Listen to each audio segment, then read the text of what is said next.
에휴, 회장님, 돈이 산더미면 뭐합니까? 갈 때는 이렇게 수위 한 벌 뿐인 것을요. 상조 직원 준혁은 차가운 안치실 침대 위 한성그룹 오세린 회장의 시신 앞에서 목례를 올렸습니다. 조심스럽게 수의 소매를 입히려는 순간 죽은 이의 손목에서 기이한 온기가 느껴졌습니다. 어, 지금 움직인 건가? 찰나의 착각이라 생각하며 눈을 비비던 준혁의 눈앞에서 굳게 다물려 있던 여 회장의 입술이 파르르 떨리며 신락 같은 숨을 내뱉었습니다. 사망 판정을 받은 재벌 회장이 안치실에서 눈을 뜬 일촉즉발의 상황. 하지만 문 밖에서는 그녀의 죽음을 확인하러 온 괴물들의 발소리가 가까워지고 있었습니다. 죽음의 문턱에서 시작된 기묘한 동행과 인생 후반전의 대역전극. 오늘의 사연 시작합니다. 서울 강남구 한복판에 자리한 최고급 장례식장 영원의 전당. 지하 1층 안치실은 지상의 소란과는 전혀 다른 세계였어요. 형광등 불빛이 차갑게 내리깔린 복도를 따라 상조회사 영화상조 유니폼을 입은 한준혁이 조용히 걸음을 옮기고 있었죠. 45켤레의 구두 소리가 오가는 지상과 달리 이곳은 숨소리조차 들리지 않을 만큼 고요했습니다. 준혁은 스테인리스 손잡이를 잡아당겨 안치실 문을 열었어요. 싸늘한 냉기가 얼굴을 훅 덮쳤죠. 후. 준혁이 짧게 숨을 내쉬었습니다. 오늘도 잘 모셔야지. 준혁은 눈을 한번 깜빡이고는 흰 천이 덮인 침대 쪽으로 천천히 다가갔습니다. 오늘 염습할 고인은 한성그룹의 오세린 회장이었어요. 대한민국 재계 서열 3위 그룹의 수장으로 불과 사흘 전 갑작스러운 혼수 상태로 병원에 이송된 뒤 어젯밤 사망 판정을 받은 인물이었죠. 준혁은 수의가 담긴 가방을 내려놓으며 흰 천의 끝자락을 조심스럽게 걷어 올렸습니다. 회장님, 제가 모시겠습니다. 작게 아주 공손한 목소리였습니다.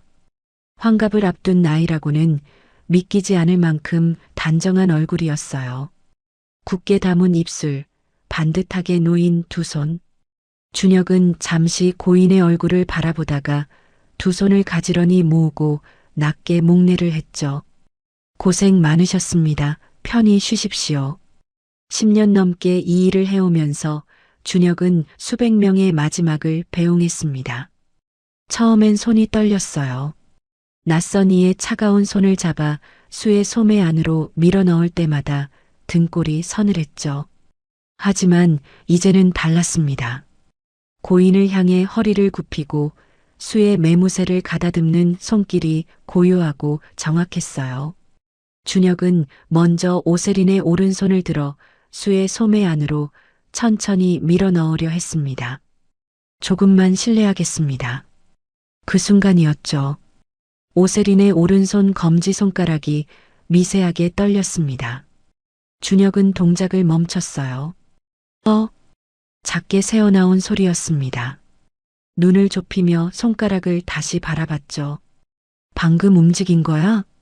준혁은 고인의 손을 가만히 내려놓지 못하고 그대로 들고 있었습니다. 숨도 제대로 쉬지 못한 채 눈을 떼지 못했죠. 아니야, 그럴 리가 없어. 스스로를 달래듯 중얼거렸습니다. 아무것도 없었습니다. 형광등 불빛 아래서 잠깐 착각을 한 걸까요? 준혁은 다시 손을 뻗으려 했습니다. 그때 오세린의 손가락이 또 한 번 꿈틀했어요. 이번엔 착각이 아니었죠. 준혁의 손이 허공에서 굳어버렸습니다. 이거 뭐야? 입술이 떨렸습니다. 심장이 쿵 내려앉았어요. 준혁은 오세린의 손목을 조심스럽게 감아쥐었습니다. 잠깐만. 차갑지 않았어요. 완전히 차갑지 않았죠. 체온이 남아 있었습니다. 준혁의 눈이 크게 뜨였습니다. 따뜻해? 이럴 리가. 준혁은 고개를 들어 오세린의 얼굴을 뚫어지게 바라봤어요. 그 순간 오세린의 입술 사이로 신락 같은 숨이 새어나왔습니다. 가느다랗고 거칠었지만 분명한 숨이었어요. 헉! 준혁이 숨을 삼켰습니다. 살아계신 거야? 준혁의 등줄기에 식은땀이 흘렀죠. 머릿속이 하얗게 지워지는 것 같았습니다. 10년 동안 단 한 번도 없었던 일이었어요. 살아있었습니다. 오세린 회장이 지금 이 앉히실 침대 위에서 살아있었죠. 준혁은 본능적으로 주변을 살폈습니다. 앉히실 문은 닫혀 있었어요. 복도는 아직 조용했죠. 지상 빈소에서는 조문객들의 웅성거림이 희미하게 들려왔습니다. 어떡하지, 지금 바로 불러야 하나? 준혁이 혼잣말을 중얼거렸습니다. 아니야, 잘못 보면 큰일 나. 손이 덜덜 떨렸습니다. 준혁은 오세린의 어깨를 살며시 흔들었어요. 회장님, 회장님 들리세요? 목소리를 최대한 낮게 깔았죠. 회장님, 저 들리시면 눈 한 번만 떠보세요. 오세린의 눈꺼풀이 파르르 떨렸습니다. 그래요, 그렇죠, 조금만. 준혁이 숨도 쉬지 못한 채 속삭였습니다. 그러더니 천천히, 아주 천천히 눈이 열렸어요. 초점 없이 천장을 향하던 눈동자가 서서히 준혁의 얼굴을 향했습니다. 회장님, 준혁의 목소리가 떨렸습니다. 괜찮으세요? 지금 들리세요? 오세린은 입을 열려 했어요. 숨이 가팔라지며 목에서 거친 소리가 났죠. 말하지 마세요. 무리하시면 안 됩니다. 준혁이 급하게 손을 내저었습니다. 괜찮습니다. 제가 있습니다. 제가 도와드릴게요. 오세린의 눈이 흔들렸습니다. 사살. 아주 작고 끊어지는 목소리였습니다. 준혁이 귀를 가까이 가져갔습니다. 네, 말씀하세요. 천천히 하셔도 됩니다. 살려. 준혁의 심장이 다시 세게 뛰기 시작했습니다. 살려줘. 그 말이 분명하게 들렸습니다. 준혁은 반사적으로 오세린의 입을 손바닥으로 덮었습니다. 잠깐만요. 소리 내시면 안 돼요. 지금 위에 사람들이 있어요. 오세린의 눈이 크게 벌어졌습니다. 공포와 혼란이 뒤섞인 눈빛이었어요. 준혁은 최대한 침착하게 오세린의 눈을 바라보며 낮게 속삭였죠. 저 나쁜 사람 아니에요. 지금 상황이 이상해요. 제 말 들으셔야 해요. 오세린이 힘없이 고개를 끄덕였습니다. 그때 복도 너머에서 발소리가 들렸습니다. 또각또각 구두 소리가 앉히실 쪽으로 가까워지고 있었어요. 준혁의 눈이 번쩍 뜨였습니다. 사람 온다. 그는 숨을 죽이며 빠르게 주변을 훑었습니다. 구석에 비품 창고 문이 보였습니다. 조금만 참으세요. 움직입니다. 준혁은 망설임 없이 오세린의 상체를 일으켜 세웠어요. 오세린의 입에서 작은 신음이 흘러나왔습니다. 죄송합니다. 조금만 버티세요. 오세린은 힘이 거의 없었지만 준혁의 팔을 붙잡으며 버텼죠. 두 사람은 창고 문을 열고 안으로 들어갔습니다. 철컥. 문이 닫히자마자 앉히실 문이 열리는 소리가 들렸어요. 준혁은 숨을 딱 멈췄습니다. 창고 문틈 사이로 새어 들어오는 불빛 속에서 준혁은 숨을 참았습니다. 오세린도 준혁의 팔을 꽉 움켜쥔 채 눈을 감았어요. 제발 소리 내지 마세요. 준혁이 입모양으로만 말했습니다. 앉히실로 들어온 사람은 2명이었습니다. 한 명은 날카로운 목소리의 여자였고 다른 한 명은 낮고 차가운 남자의 목소리였죠. 오늘 밤 안으로 화장터로 보내야 해. 내일 아침까지 흔적이 없어야 한다고. 남자의 목소리가 또렷하게 들렸습니다. 준혁의 눈동자가 흔들렸습니다. 이 목소리, 속으로 중얼거렸습니다. 지상 빈소에서 조문객들을 맞으며 비통한 표정을 짓던 강민재 부회장이었죠. 독소 성분이 완전히 없어지려면 시간이 좀 더 필요해요. 만약 화장 전에 누군가 이상하게 여기면 여자의 목소리가 조심스럽게 이어졌습니다. 민재가 차갑게 잘랐어요. 그러니까 오늘 밤 안으로 끝내라는 거야. 검시 신청 들어오기 전에 창고 안 공기가 얼어붙은 듯 조용해졌습니다. 오세린의 숨이 더 거칠어졌습니다. 하하. 준혁이 재빨리 그녀의 손을 잡았습니다. 참으세요. 지금 들키면 끝입니다. 창고 안에서 오세린의 손이 준혁의 팔을 더 세게 움켜쥐었습니다. 손톱이 살갗을 파고들었어요. 아! 준혁이 이를 악물었습니다. 하지만 소리는 내지 않았습니다. 준혁의 눈이 천천히 감겼다가 다시 떴습니다. 자신의 아들이었습니다. 어떻게 이런... 준혁의 입술이 떨렸습니다. 자신을 죽이라고 지시한 사람이 지금 저 문 너머에서 어머니의 시신을 처리하는 방법을 논의하고 있었어요. 오세린의 눈에서 눈물이 조용히 흘러내렸습니다. 내 아들. 아주 작게 거의 들리지 않는 목소리였습니다. 준혁이 고개를 저었습니다. 지금은 아닙니다. 지금은 살 생각만 하셔야 합니다. 밖에서 다시 발소리가 움직였습니다. 여긴 됐어. 위로 올라가자. 네, 부회장님. 또각또각 구두 소리가 점점 멀어졌습니다. 앉히실 문이 닫히는 소리가 들렸어요. 그제야 준혁은 숨을 길게 내쉬었습니다. 하. 그리고 오세린을 바라봤습니다. 회장님, 지금부터 제 말 잘 들으셔야 합니다. 준혁의 눈빛이 단단해졌습니다. 지금 여긴 절대 안전한 곳 아닙니다. 오세린의 눈에서 눈물이 흘러내렸습니다. 소리 없는 눈물이었죠. 두 사람의 발소리가 멀어지고 앉히실 문이 다시 닫혔습니다. 한동안 아무도 말을 하지 않았어요. 준혁은 천천히 숨을 내쉬었죠. 하. 오세린은 입술을 꽉 깨문 채 준혁을 바라봤습니다. 말이 필요 없었어요. 준혁은 오세린의 눈빛에서 전부 읽었습니다. 살아야 한다는 것. 지금 당장 이곳을 빠져나가야 한다는 것. 준혁은 창고 안을 둘러보다가 걸려있던 상조 점퍼 하나를 집어들었어요. 이거 입으셔야 합니다. 흰 수에 위에 점퍼를 걸쳐 입히고 모자를 눌러 씌웠죠. 고개 숙이세요. 얼굴 보이면 안 됩니다. 오세린은 한마디 불평도 없이 준혁이 하는 대로 따랐습니다. 괜찮습니다. 아주 작게 숨에 섞인 목소리였습니다. 준혁은 창고 문을 살짝 열어 복도를 확인했어요. 아직은 비어 있었죠. 저 손 잡으세요. 놓으시면 안 돼요. 준혁이 낮게 말하며 손을 내밀었습니다. 오세린은 잠시 그 손을 내려다봤어요. 투박하고 두꺼운 손이었죠. 부탁합니다. 오세린은 그 손을 잡았습니다. 두 사람은 창고를 빠져나왔어요. 복도 끝 배전반이 보였습니다.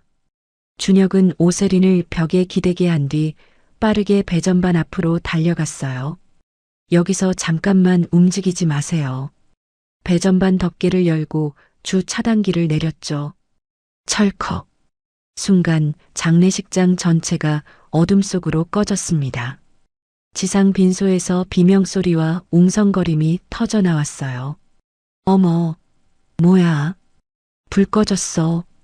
준혁은 다시 오세린에게 달려가 손을 잡았습니다. 지금이에요. 두 사람은 어둠 속을 달렸죠. 헉헉. 오세린의 숨이 점점 가빠졌습니다. 조금만 더 가면 됩니다. 복도 끝에 세워진 린넨 수거함이 보였습니다. 준혁은 뚜껑을 열고 오세린을 안으로 밀어 넣었어요. 잠깐만 참으세요. 네. 오세린은 아무 말 없이 몸을 웅크렸죠. 준혁은 수거함을 밀며 화물 승강기 쪽으로 빠르게 이동했습니다. 들키면 끝이다, 들키면 끝이다. 준혁이 속으로 되뇌었습니다. 승강기 문이 열리고 지하 주차장으로 내려가는 동안 준혁의 심장은 터질 듯 뛰었어요. 쿵, 쿵, 쿵. 문이 열리자 차가운 지하 주차장 공기가 쏟아졌습니다. 영화상조 전용 차량이 세 대 나란히 서 있었죠. 그런데 주차장 입구 쪽에 검은 양복의 사내들이 이미 자리를 잡고 있었습니다. 준혁의 발걸음이 잠깐 멈췄습니다. 벌써 깔렸어. 입술을 꽉 깨물었어요. 그 순간 마침 다른 상조팀의 운구 차량 한 대가 시동을 걸며 출발 준비를 하고 있었죠. 준혁의 눈이 번쩍 뜨였습니다. 저거다. 준혁은 수거함을 밀고 그 차량 뒤에 바짝 붙었습니다. 조금만 더. 운구 행렬이 출구 검문대를 통과하는 사이 준혁의 차량도 자연스럽게 그 뒤를 따랐어요. 검문 요원이 손전등을 비추며 잠깐 멈추라는 손짓을 했죠. 잠깐 확인 좀 하겠습니다. 준혁은 창문을 내리고 태연하게 말했습니다. 무연고 고인 운구입니다. 화장터 시간 맞춰야 해서요. 요원이 뒷좌석을 힐끗 봤어요. 린넨 수거함만 실려 있었죠. 열어보세요. 순간 공기가 얼어붙었습니다. 준혁의 눈동자가 흔들렸습니다. 지금요? 네. 확인해야 합니다. 준혁이 잠깐 말을 잇지 못했습니다. 수거함 안. 그 안에는 살아있는 오세린이 있었습니다. 손에 식은땀이 맺혔습니다. 지금 열면 준혁의 목이 바짝 말랐습니다. 그때였습니다. 뒤에서 경적 소리가 크게 울렸습니다. 빵! 앞쪽 차량이 급하게 움직이며 신호를 보냈어요. 시간 없어요. 빨리 빼. 앞 차량 운전자가 소리쳤습니다. 검문 요원이 짜증난 표정으로 고개를 돌렸습니다. 아, 진짜. 다시 준혁을 보며 손을 휘저었습니다. 가세요. 빨리 빠져요. 준혁은 한 박자 늦게 고개를 숙였습니다. 예, 감사합니다. 차량이 천천히 앞으로 움직이기 시작했습니다. 검문대를 지나치는 순간까지 준혁은 숨을 쉬지 못했습니다. 그리고 완전히 빠져나온 뒤에야 크게 숨을 내쉬었습니다. 살았다. 하지만 손은 여전히 떨리고 있었습니다. 아직 끝난 거 아닙니다. 준혁이 중얼거리며 백미러를 바라봤습니다. 검은 양복의 사내들이 점점 멀어지고 있었습니다. 요원은 고개를 끄덕이며 손을 흔들었습니다. 차가 외부 도로로 나섰어요. 준혁은 백미러를 통해 점점 작아지는 장례식장 간판을 바라봤습니다. 화려한 조화들이 입구 양쪽에 빽빽이 늘어선 채 흔들리고 있었죠. 끝났다. 준혁이 아주 작게 중얼거렸습니다. 하지만 곧 고개를 저었습니다. 아니야, 이제 시작이지. 뒷좌석에서 작은 소리가 들렸습니다. 지금 어디로 가는 거예요? 오세린의 목소리였어요. 기어들어가는 듯 작았지만 그 안에 담긴 힘은 여전히 날이 서 있었죠. 준혁은 핸들을 고쳐 잡으며 대답했습니다. 일단 제가 아는 대로요. 안전한 데 있어요. 정말 안전한 데 맞나요? 준혁이 잠깐 말을 멈췄다가 입을 열었습니다. 제가 책임지겠습니다. 회장님은 저 믿으셔야 합니다. 잠깐의 정적이 흘렀습니다. 오세리는 숨을 고르며 천천히 말했어요. 알았어요. 짧았지만 분명한 대답이었습니다. 준혁은 고속도로 대신 구도심 골목길로 핸들을 꺾었습니다. 큰 길로 가면 바로 걸립니다. 조금 돌아가겠습니다. 구불구불한 골목을 돌고 돌아달리는 동안 차 안은 조용했어요. 빗줄기가 앞 유리를 두드리기 시작했습니다. 톡톡. 이내 빗소리가 점점 거세졌죠. 준혁은 와이퍼를 켜며 조용히 숨을 골랐습니다. 핸들을 쥔 손에 힘이 들어갔습니다. 조금만 더 가면 됩니다. 조금만. 뒷좌석에서는 다시 작은 소리가 들렸습니다. 혹시 물 있나요? 준혁이 급하게 옆자리를 뒤졌습니다. 여기 있습니다. 물병을 뒤로 건넸습니다. 조금씩 드세요. 급하게 드시면 안 됩니다. 고맙습니다. 오세리는 떨리는 손으로 물병을 받아들었습니다. 작게 한 모금, 아주 천천히 넘겼죠. 그리고 다시 몸을 웅크렸습니다. 오세리는 린넨 수거함 안에서 손에 쥔 무언가를 꼭 움켜쥐고 있었습니다. 작은 USB 하나였어요. 그녀의 손이 더 세게 쥐어졌습니다. 이거 하나면 아주 작게 중얼거렸습니다. 다 끝낼 수 있어.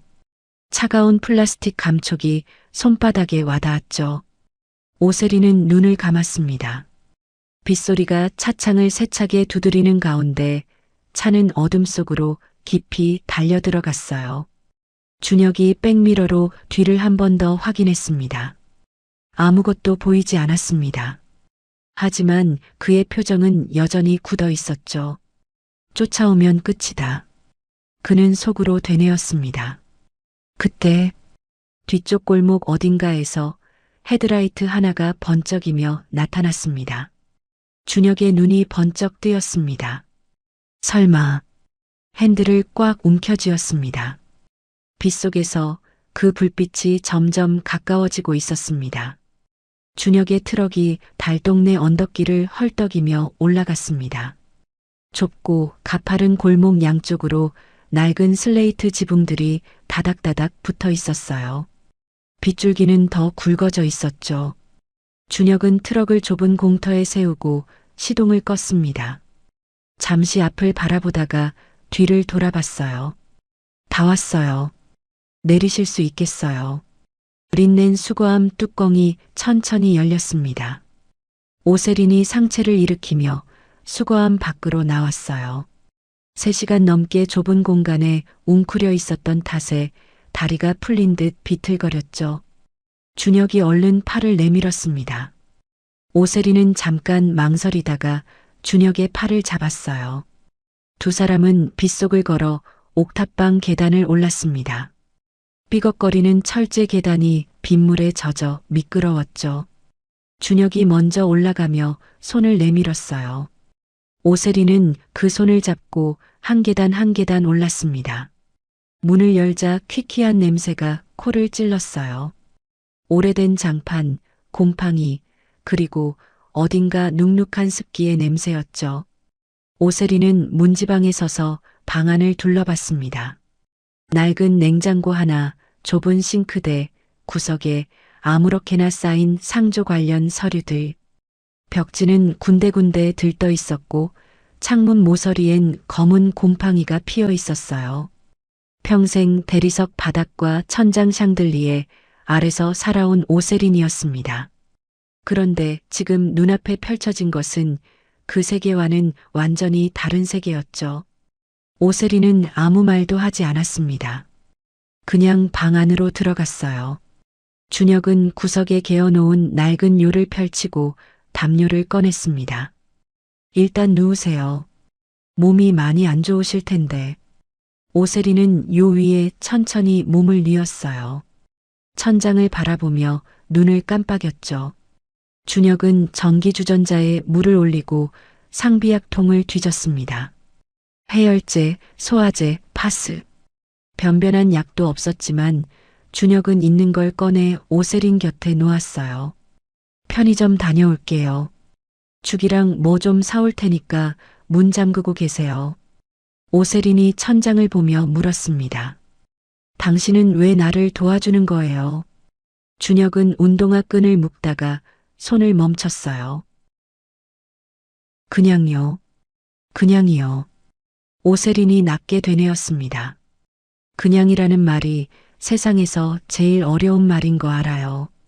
준혁은 잠시 말이 없다가 일어서며 대답했죠. 사람이 살아있는데 눈 감으면 안 되잖아요. 그게 다예요. 그 말을 끝으로 준혁은 문을 닫고 나갔습니다. 오세리는 혼자 남겨진 방 안에서 천천히 눈을 감았어요. 귓가에 아들의 목소리가 맴돌았습니다. 오늘 밤 안으로 끝내라는 거야. 차갑고 또렷한 목소리였죠. 오세리는 손등으로 눈가를 눌렀습니다. 눈물이 나오지 않았어요. 너무 오래 단단하게 살아온 탓인지 아니면 아직 실감이 나지 않는 탓인지 알 수 없었죠. 30년이었습니다. 맨손으로 시작해서 대한민국 재계 서열 3위까지 끌어올린 30년이었어요. 그 세월 동안 오세린이 놓친 게 있었다면 그건 아마도 저 아이였겠죠. 오세린은 눈을 떴습니다. 천장에 갈라진 금을 바라보며 입술을 꽉 깨물었어요. 준혁이 편의점 봉지를 들고 돌아온 건 20분쯤 뒤였습니다. 흰죽 2개, 이온 음료, 두통약, 그리고 핫팩 2개였어요. 많이 못 샀어요.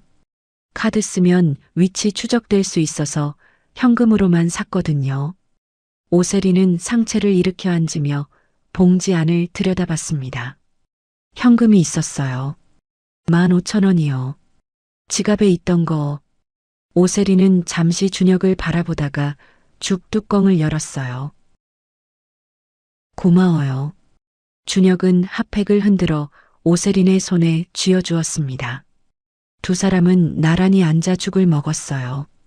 방 안에는 빗소리와 숟가락 부딪히는 소리만 들렸죠. 한참 뒤 오세린이 먼저 입을 열었습니다. 나한테 도움을 주면 평생 쓰고도 남을 돈을 드릴 수 있어요. 볶기만 하면 바로. 준혁은 죽을 한 숟가락 떠먹으며 무덤덤하게 대답했어요. 그 말씀은 나중에 하세요. 나중이요. 지금은 몸부터 추슬러야죠. 돈 얘기는 살고 나서 해요. 오세린이 준혁을 똑바로 바라봤습니다. 나 무시하는 거예요. 준혁이 고개를 들며 말했죠. 회장님이세요, 지금. 아니면 살아야 하는 사람이세요. 오세린은 입을 다물었습니다. 준혁이 계속 말을 이었어요. 저는 살아야 하는 사람 편이에요. 회장님 편이 아니고요. 그 말에 오세린은 잠시 굳어 있다가 천천히 고개를 숙였습니다. 오세린 회장이 된 뒤로 누군가에게 저런 말을 들어본 적이 없었어요. 야단을 맞은 것도 아닌데 뺨을 얻어맞은 것처럼 얼얼했죠. 다음 날 아침이었습니다. 준혁은 이른 새벽에 나가 시장 한 귀퉁이 좌판에서 옷가지를 사왔어요. 베이지색 일바지에 커다란 꽃무늬 티셔츠, 그리고 챙이 넓은 등산 모자였습니다. 입어보세요. 오세리는 옷을 들어 앞에 펼쳐보다가 미간을 좁혔어요. 이걸 내가 입으라고요. 세린 씨로 살아야 하니까요. 오세린 회장 말고. 세린 씨. 오세린이 그 호칭을 천천히 되뇌었습니다. 태어나서 누군가에게 그냥 이름으로 불려본 게 언제였는지 기억이 나지 않았어요. 비서들은 늘 회장님이라 불렀고 아들도 어릴 때부터 어머니가 아니라 회장님이라고 불렀죠. 오세린은 옷을 받아들고 좁은 화장실로 들어갔습니다. 잠시 뒤 문이 열렸어요. 꽃무늬 티셔츠에 베이지 일바지를 입은 오세린이 서 있었습니다. 준혁은 그 모습을 보다가 피식 웃음을 터뜨렸어요. 오세린이 눈을 부라렸죠. 웃기는 게 뭐가 있어요? 아니요. 잘 어울리세요. 거짓말. 진짜요. 준혁이 모자를 집어 오세린의 머리에 눌러 씌웠습니다. 오세린은 반사적으로 손을 들어 모자를 잡았어요. 준혁과 오세린의 시선이 가까운 거리에서 마주쳤죠. 준혁이 먼저 눈을 피하며 뒤로 물러섰습니다. 밥 먹어야죠. 옥상에 평상 있어요. 거기서 먹을게요. 두 사람은 라면 2봉지를 끓여 옥상 평상에 나란히 앉았습니다. 빗속에서도 도시는 끊임없이 움직이고 있었어요. 저 아래 빽빽하게 들어선 빌딩들 사이로 출근하는 사람들이 개미처럼 흘러가고 있었죠. 오세리는 젓가락을 들다 말고 그 풍경을 바라봤습니다. 수십 년 동안 저 빌딩 숲 꼭대기에서 내려다보던 풍경이었어요. 그런데 지금은 그 아래 달동네 옥상에 앉아 컵라면을 먹고 있었죠. 당신은 이 일 왜 시작했어요?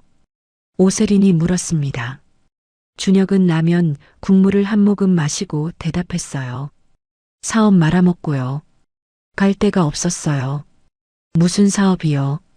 인테리어요. 나름 잘 됐었는데 동업자가 자금을 다 들고 튀었어요. 오세리는 준혁의 옆 얼굴을 바라봤습니다. 50대 중반의 나이였지만 손등에 잔주름이 깊었어요. 손마디가 두껍고 거칠었죠. 그래서 상조일을요. 처음엔 그냥 돈 벌려고 시작했는데요. 준혁이 젓가락으로 라면을 건드리며 말을 이었습니다. 하다 보니까요. 이게 아무나 할 수 있는 일이 아니더라고요. 어떤 의미에서요? 사람이 세상 떠날 때요. 그 마지막이 어떠냐에 따라 남은 사람들이 달라지더라고요. 잘 보내드리면 남은 사람들이 살더라고요. 못 보내드리면 오래 아파하고요. 오세리는 젓가락을 내려놓았습니다. 당신 생각보다 철학이 있네요. 준혁이 피식 웃으며 말했죠. 달동네 노총각이 철학은 무슨요. 그냥 오래 하다 보니까 보이는 거지요. 오세리는 식은 라면 국물을 한 모금 마셨습니다. 생전 처음 먹어보는 맛이었어요. 나쁘지 않았죠. 그때였습니다. 옥상 난간 너머 골목 아래를 내려다보던 준혁의 눈이 가늘어졌어요. 검은 외제차 한 대가 골목 입구에 멈춰 서 있었습니다. 차에서 검은 양복을 입은 사내 2명이 내렸어요. 사내들은 동네 주민에게 무언가를 보여주며 이야기를 나누고 있었죠. 사진이었습니다. 준혁은 라면 그릇을 내려놓으며 조용히 말했어요. 일어나지 마세요. 천천히 저 따라오세요. 오세리는 골목 아래를 봤습니다. 그 순간 사내 중 하나가 고개를 들어 위쪽을 바라봤어요. 오세리는 반사적으로 몸을 낮췄죠. 준혁은 오세린의 손목을 잡고 옥상 구석으로 이동했습니다. 마침 옥상 한켠에 빨래를 거들어 나온 옆집 할머니가 있었어요. 준혁이 낮게 말했습니다. 할머니, 저 아래 골목에 차 세운 사람들한테 저 지금 없다고 해줘요. 저 배달 갔다고요. 할머니는 준혁과 오세린을 번갈아 보다가 고개를 끄덕였어요. 알았어. 얼른 가. 준혁은 오세린의 손을 잡고 옥상 뒤편 담장으로 향했습니다. 넘을 수 있어요. 넘어야죠. 오세린이 짧게 대답했어요. 준혁이 먼저 담을 넘고 오세린에게 손을 내밀었습니다. 오세린은 50대 후반의 나이에 꽃무늬 티셔츠를 입고 담장을 넘었어요. 뒷골목 계단을 내려오다가 발을 헛디뎠습니다. 발목이 꺾이며 오세린이 휘청거렸죠. 준혁이 반사적으로 오세린을 잡았어요. 괜찮아요. 오세린이 이를 악물며 말했습니다. 준혁은 오세린의 상태를 보다가 말없이 등을 돌렸어요. 올라타세요. 예. 엎혀요. 지금 걷기 힘드시잖아요. 오세린은 잠시 준혁의 등을 바라봤습니다. 그 넓고 투박한 등을요. 평생 누군가에게 엎혀본 적이 없었어요. 아무에게도 기댄 적이 없었죠. 오세린은 천천히 준혁의 등에 몸을 실었습니다. 준혁은 오세린의 다리를 받쳐들고 가파른 계단을 내려가기 시작했어요. 무거울 텐데도 준혁의 걸음은 흔들리지 않았습니다. 골목 끝에 낡은 오토바이가 세워져 있었어요. 준혁이 오세린을 뒷자리에 앉히고 시동을 걸었습니다. 꽉 잡아요. 오세린은 잠시 망설이다가 준혁의 허리를 잡았어요. 오토바이가 골목을 빠져나가 도심 외곽으로 달리기 시작했습니다. 밤바람이 차갑게 귓가를 스쳤어요. 오세린은 준혁의 등에서 전해지는 온기를 느끼며 눈을 감았습니다. 빗줄기가 다시 내리기 시작했지만 이상하게도 떨리지 않았죠. 추격대를 따돌린 지 일주일이 지났습니다. 준혁이 오세린을 데려온 곳은 경기도 외곽 국도변에 자리한 낡은 상조 창고였어요. 영화상조가 지방 영업을 접으면서 방치해둔 창고였죠. 녹슨 철제 셔터 안쪽에는 사용하지 않는 운구용 비품들이 먼지를 뒤집어 쓴 채 쌓여 있었습니다. 수의 더미, 향로, 낡은 병풍, 접이식 의자들. 오세리는 창고 안을 둘러보다가 한숨을 내쉬었어요. 여기서 얼마나 있어야 해요? 당분간요. 준혁이 접이식 의자 2개를 펼치며 대답했습니다. 당분간이 얼마나요? 적어도 민재 씨 움직임이 파악될 때까지요. 오세리는 의자에 앉지 않고 창고 안을 천천히 걸었어요. 발목은 아직 완전히 낫지 않았지만 오세리는 절뚝이는 걸음을 감추려 애쓰고 있었죠. 준혁은 그걸 보면서도 모른 척했습니다. 지적하면 더 고집을 부릴 사람이라는 걸 일주일 만에 이미 알았거든요. 비타민이었어요. 오세린이 멈춰서며 말했습니다.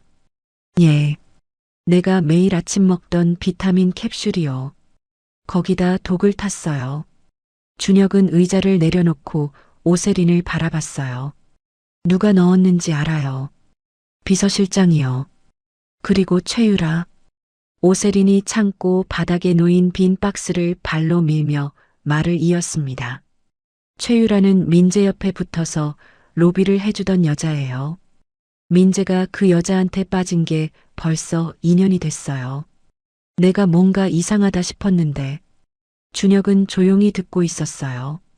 비서실장은요? 오세린의 눈빛이 흔들렸습니다. 30년이요. 그 사람이 내 옆에 있은 게 30년이에요. 낮고 담담한 목소리였지만 그 안에 담긴 게 뭔지는 준혁도 알 수 있었습니다. 배신이었어요. 그냥 배신이 아니라 30년이라는 세월이 한꺼번에 무너지는 배신이었죠. 준혁은 아무 말도 하지 않았습니다. 괜찮다거나 힘내라는 말이 이 순간 얼마나 공허한지 알고 있었어요. 대신 창고 구석에 있던 빈 장부 조각을 가져와 오세린 앞에 내밀었죠. 필요한 거 있으면 여기다 써요. 저는 밖에서 뭔가 알아볼 테니까. 오세린은 장부 조각을 받아들었습니다. 그리고 바닥에 앉아 펜을 집어들었어요.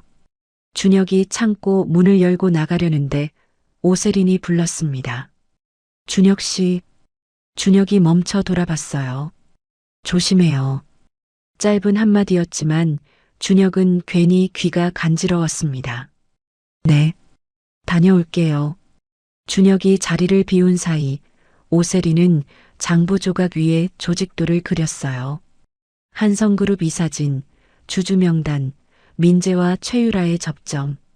머릿속에 저장된 숫자들이 손끝을 통해 종이 위로 쏟아졌습니다. 30년 동안 오세린이 쌓아온 건 단순히 자산만이 아니었어요. 관계였고 정보였고 사람에 대한 이해였죠. 오세린은 연필로 한 이름에 동그라미를 쳤습니다. 재무이사 신동혁. 민재가 신임하는 인물이었지만 오세린은 알고 있었어요.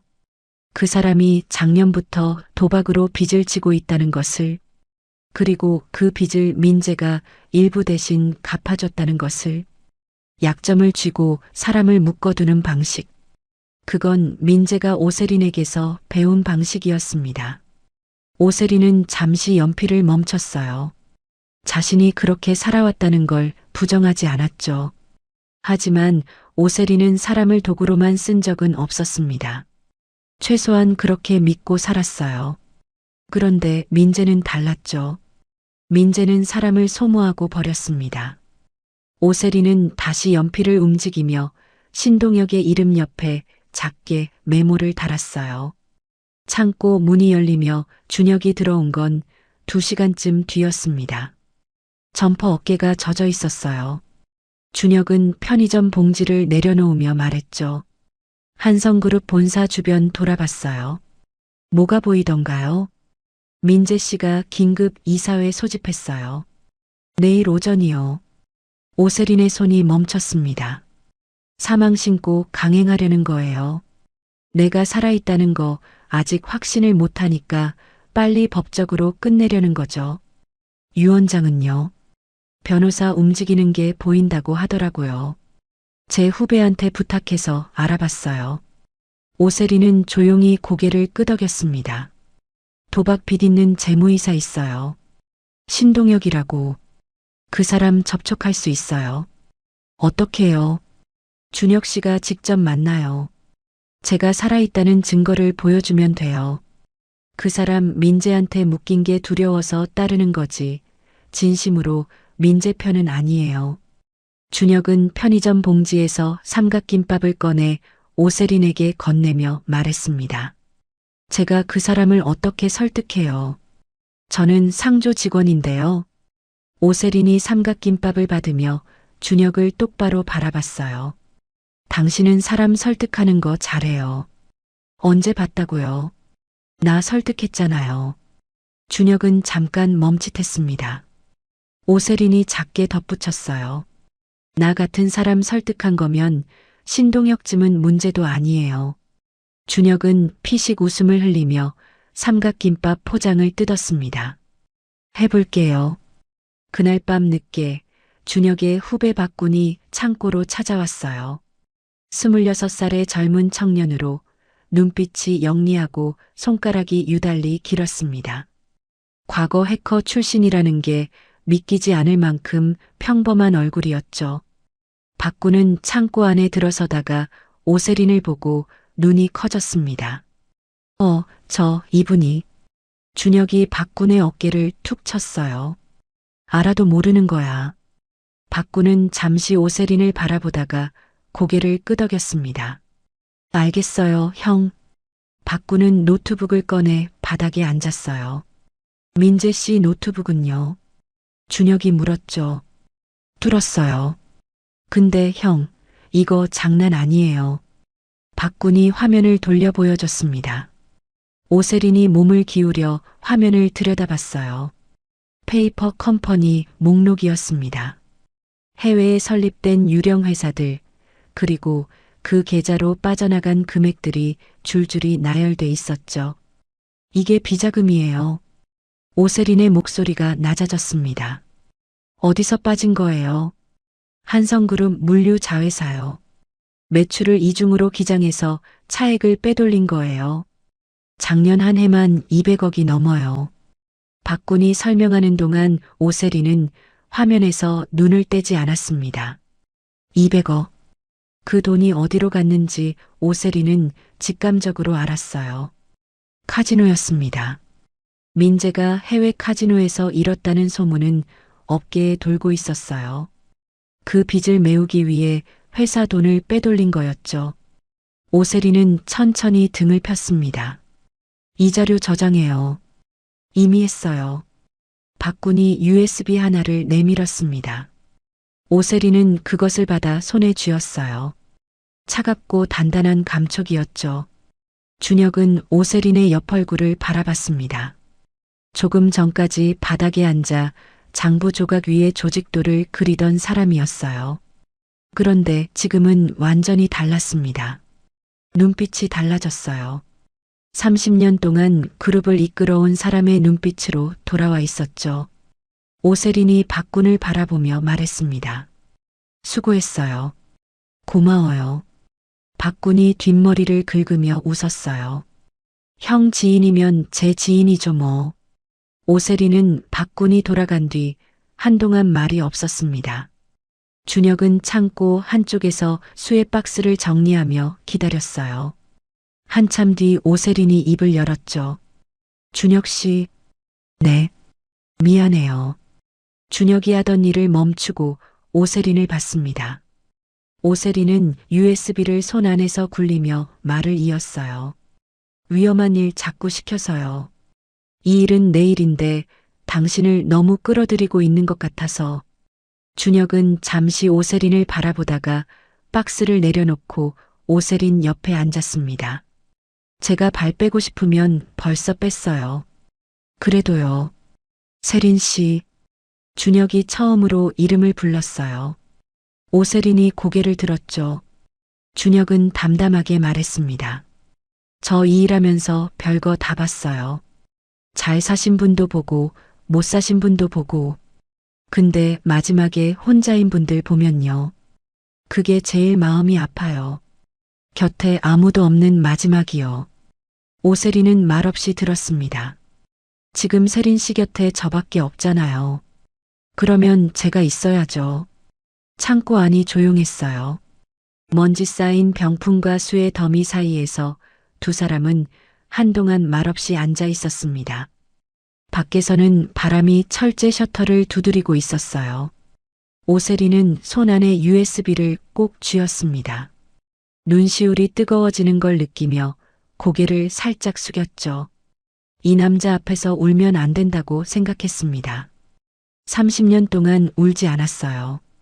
그런데 이상하게도 이 낡은 창고 안에서 이 투박한 남자 옆에서 눈물이 나올 것 같았죠. 오세리는 이를 악물고 고개를 들었습니다. 별장에 서류가 있어요. 준혁이 고개를 들었어요. 민재가 진짜 유언장을 숨겨뒀어요. 그리고 최유라와 주고받은 계약서도요. 독살 계획이 담긴 거예요. 어디요? 경기도 가평? 민재명의 별장이에요. 제가 비밀번호 알아요. 준혁은 잠시 생각하다가 말했습니다. 박군한테 보안 시스템 무력화해 달라고 하면요. 오세린이 고개를 끄덕였어요. 들어갈 수 있어요. 두 사람의 눈이 마주쳤습니다. 준혁이 먼저 고개를 끄덕였어요. 까죠. 창고 안의 형광등이 깜빡였습니다. 바람이 다시 셔터를 두드렸어요. 두 사람은 각자 할 일을 나누며 별장 침입 계획을 짜기 시작했습니다. 별장 침입 당일 밤이었습니다. 박군이 원격으로 별장 보안 시스템을 무력화하는 데 걸린 시간은 채 15분이 되지 않았어요. 준혁은 별장 외벽을 따라 조심스럽게 이동했습니다. 경비원 2명이 정문 쪽에 배치돼 있었고 별장 뒤편은 비교적 어두웠죠. 준혁은 담벼락에 손을 짚고 몸을 끌어올렸습니다. 넘어서자 발 아래 잔디가 젖어 있었어요. 준혁은 몸을 낮춰 빠르게 뒷문 쪽으로 이동했습니다. 자물쇠를 확인하고 박군에게 무전을 넣었어요. 뒷문이야. 3초요. 딸깍 소리와 함께 자물쇠가 풀렸습니다. 준혁은 문을 열고 손짓했어요.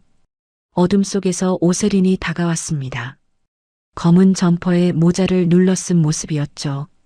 두 사람은 소리 없이 별장 안으로 들어갔습니다. 복도는 어두웠어요. 오세린이 앞장서며 서재 쪽으로 걸음을 옮겼죠. 이 별장은 원래 오세린이 민재에게 사준 곳이었습니다. 오세린은 구석구석 알고 있었어요. 서재 문을 열자 책장이 가득 들어선 방이 나타났습니다. 오세린은 망설임 없이 책장 오른쪽 끝으로 걸어가 벽에 달린 작은 그림을 옆으로 밀었어요. 그 뒤에 금고가 있었습니다. 오세린은 번호를 눌렀죠. 삐 소리와 함께 금고 문이 열렸습니다.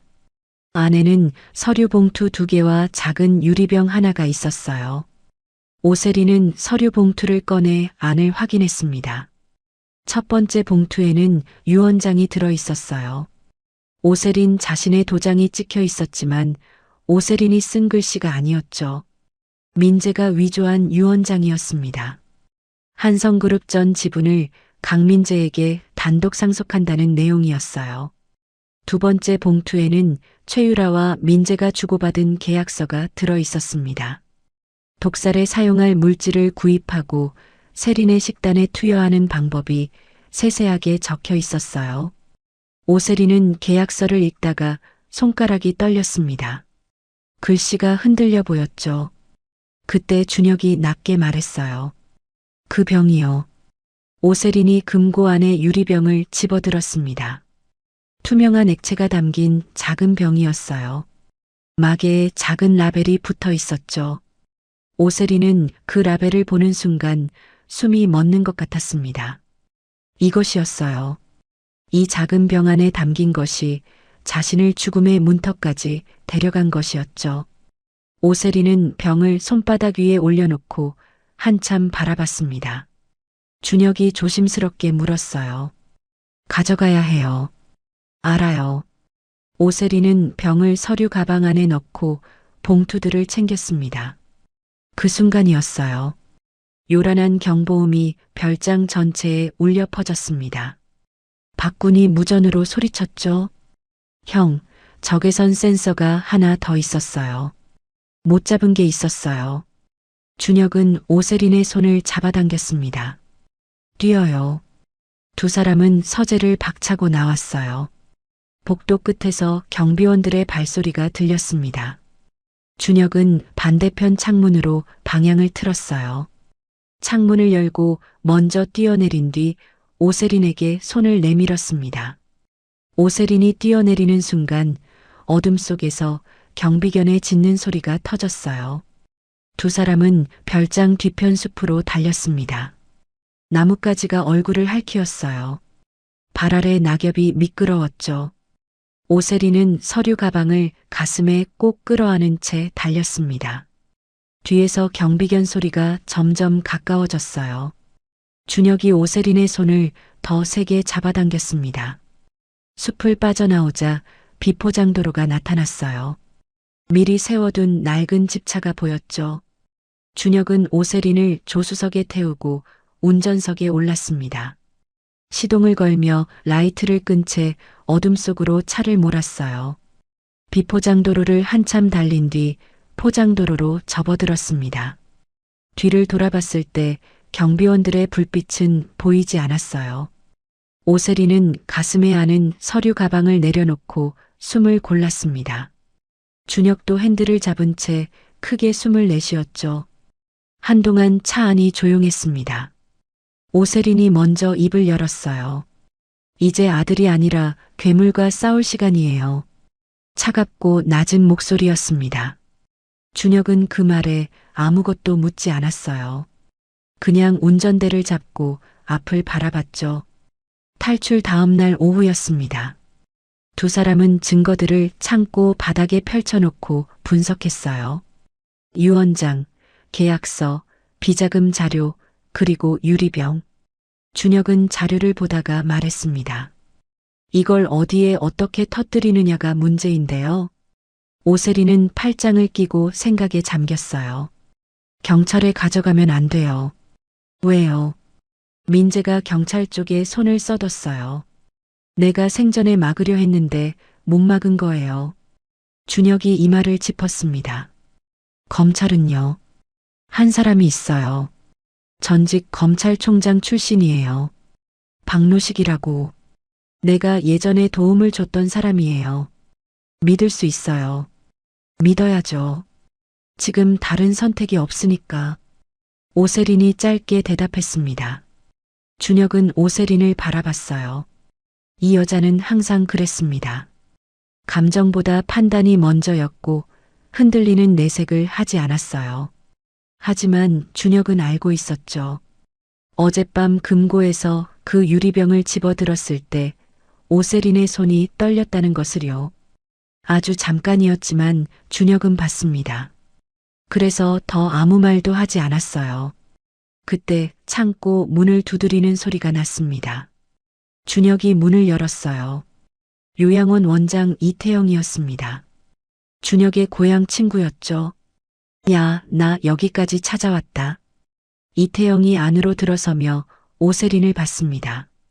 눈이 잠깐 커졌다가 다시 원래대로 돌아왔어요. 오래 살면서 별별 일을 다 겪은 사람 특유의 둔감함이었죠. 여기 오래 있으면 안 되겠다. 이 근방에 민재 부회장 사람들이 돌아다니고 있어.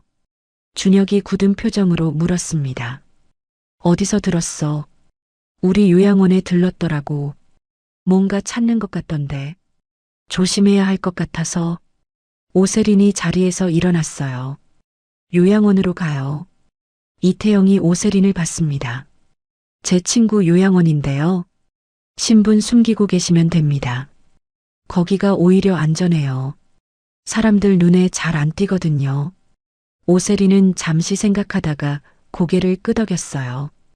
요양원에 도착한 건 저녁 무렵이었습니다. 경기도 외곽의 조용한 마을 끝에 자리한 작은 건물이었어요. 마당에는 노인들이 삼삼오오 모여 앉아 있었죠. 오세린은 마당에 들어서며 주변을 둘러봤습니다. 한 할머니가 오세린을 보더니 방긋 웃었어요. 새로 오셨어요. 네. 오세린이 짧게 대답했습니다.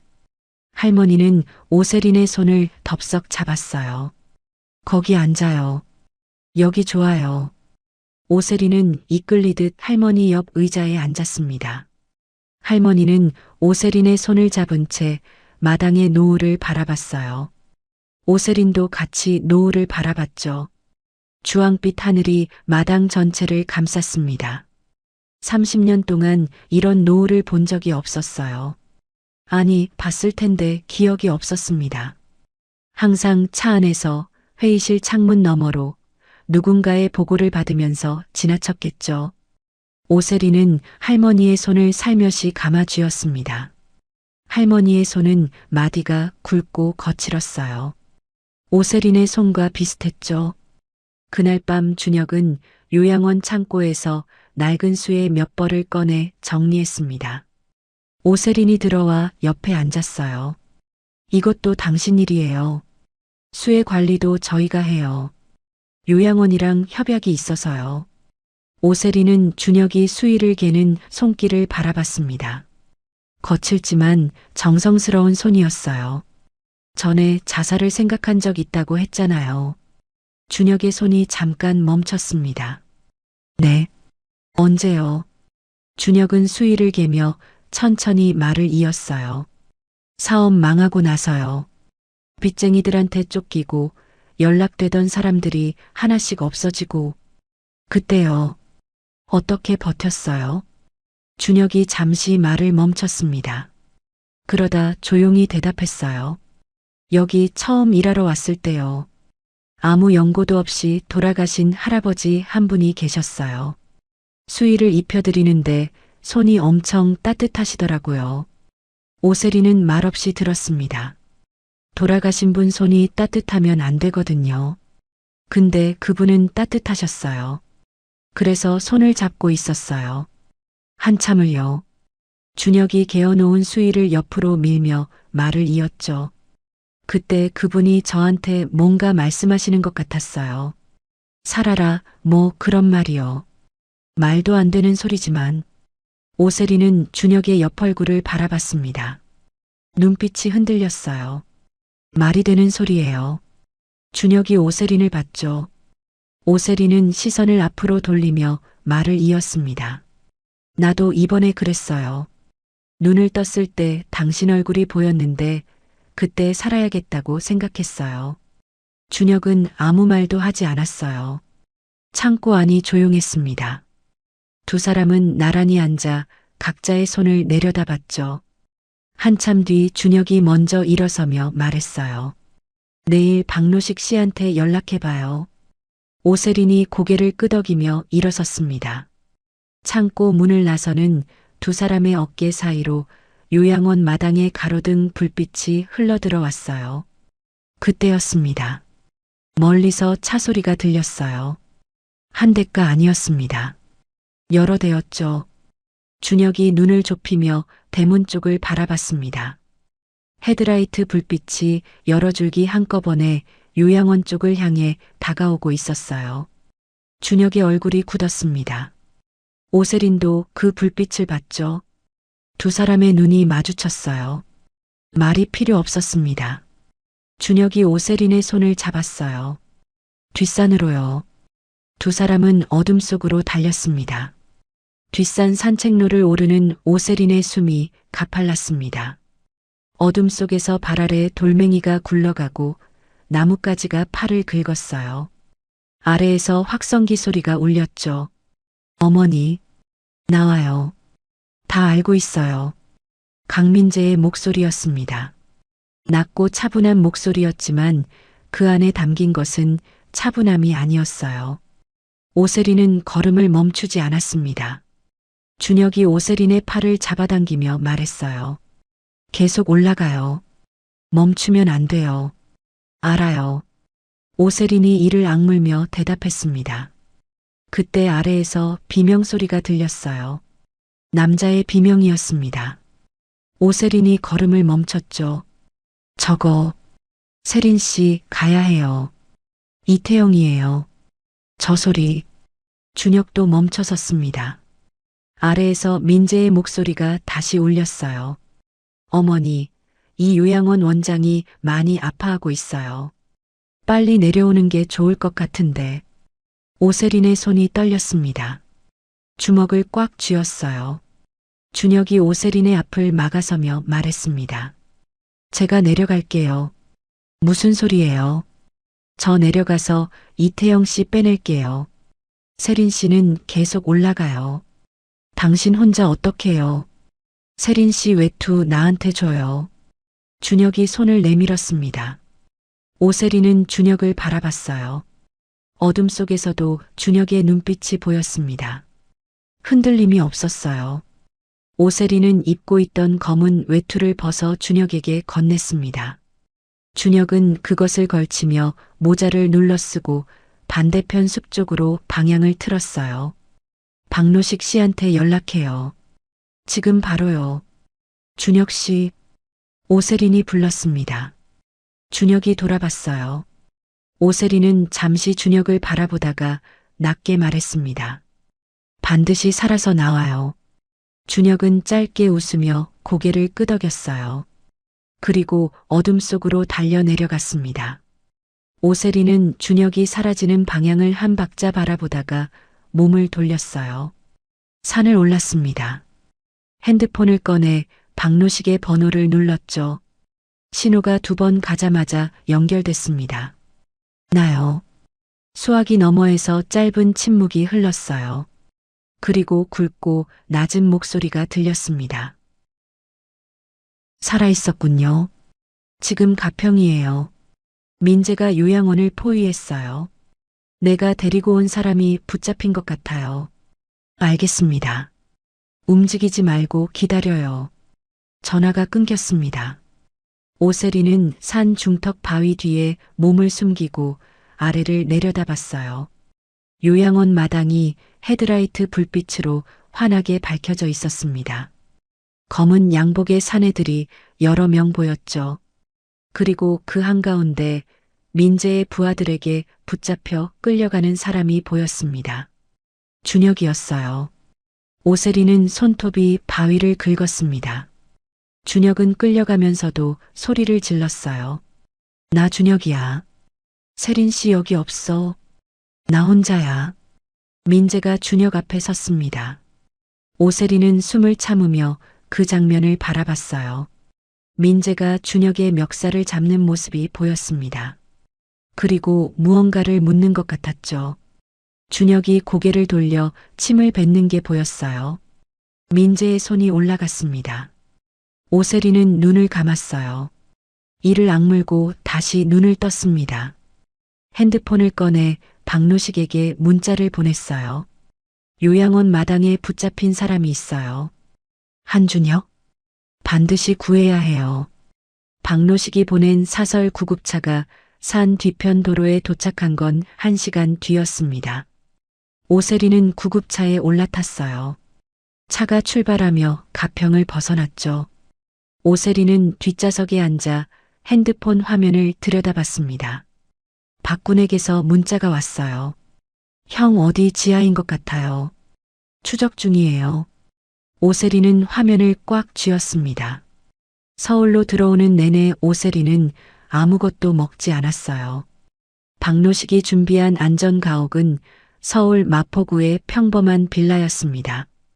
2층짜리 낡은 빌라였지만 내부는 달랐어요. 방 하나가 통신 장비로 가득 차 있었죠. 박노식은 오세린을 보자마자 말했습니다. 많이 상했군요. 준혁 씨부터요. 오세린이 자리에 앉으며 말했어요. 박노식이 맞은편에 앉으며 고개를 끄덕였습니다. 위치 추적 중이에요. 박군이라는 친구가 꽤 능력이 있더군요. 민재 측에 심어둔 사람은요. 비서실장 움직임을 포착했어요. 그 사람이 지금 양쪽 눈치를 보고 있어요. 오세린은 잠시 생각했습니다. 비서실장 불러요. 만나겠다는 거요. 그 사람 횡령 내역 가지고 있어요. 박군이 뽑아낸 자료에 있어요. 박노식이 오세린을 바라봤어요. 30년을 알아온 사람이었지만 지금 이 여자가 새삼 대단하게 느껴졌죠. 도주 생활수 주일 만에 반격의 판을 깔고 있었습니다. 알겠습니다. 비서실장 차도연이 안전 가옥에 나타난 건 그날 밤 늦게였습니다. 문이 열리고 차도연이 안으로 들어서다가 오세린을 보고 굳어버렸어요. 얼굴이 하얗게 질렸습니다. 다리가 후들거리는지 문틀을 잡았죠. 오세린은 차도연을 바라보며 말했습니다. 앉아요. 차도연은 천천히 의자에 앉았어요. 두 사람은 마주 앉아 한동안 말이 없었습니다. 차도연이 먼저 입을 열었어요. 회장님, 그 호칭은 지금 필요 없어요. 오세린이 잘랐습니다. 차도연이 고개를 숙였어요. 살아계셨군요. 살았어요. 덕분에. 차도연의 어깨가 가늘게 떨렸습니다. 오세린은 테이블 위에 서류 한 장을 밀었어요. 차도연이 그것을 집어들다가 손이 멈췄습니다. 자신의 이름이 적힌 횡령 내역서였죠. 3년이에요. 내가 모르는 척 눈 감아준 게. 차도연의 눈이 흔들렸습니다. 회장님, 저는 변명은 됐어요. 오세린이 조용히 말했습니다. 낮고 차가운 목소리였지만 소리를 지르는 것보다 더 무거웠어요. 차도연은 고개를 들지 못했습니다. 오세린이 말을 이었죠.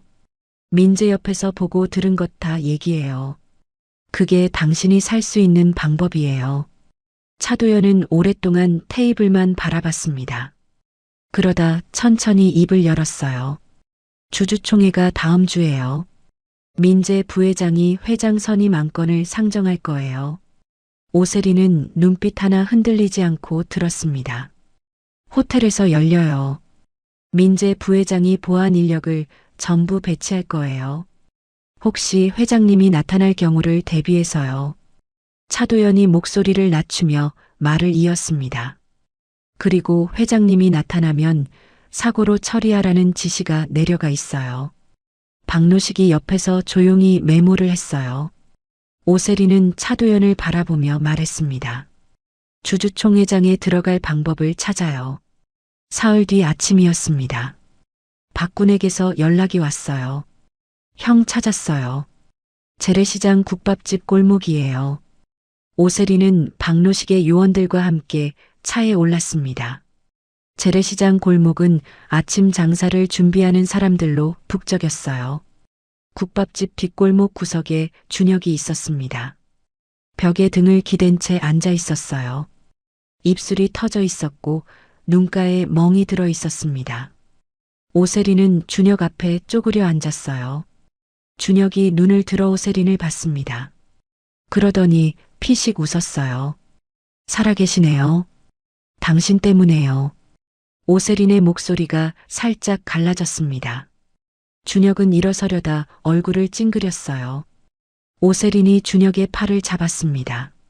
천천히요. 요원들이 준혁을 부축했어요. 차에 오르며 준혁이 오세린에게 말했습니다. 금고요. 민재 지하실 금고 번호는 6428이에요. 거기 독약병 하나 더 있어요. 오세린이 준혁의 손을 꽉 쥐었어요. 알았어요. 말하지 말아요, 지금. 아니요. 지금 말해야 해요. 나중에 잊어버리면 안 되니까. 준혁이 이를 악물며 말을 이었습니다. 민재가 자랑했어요. 술 취해서요.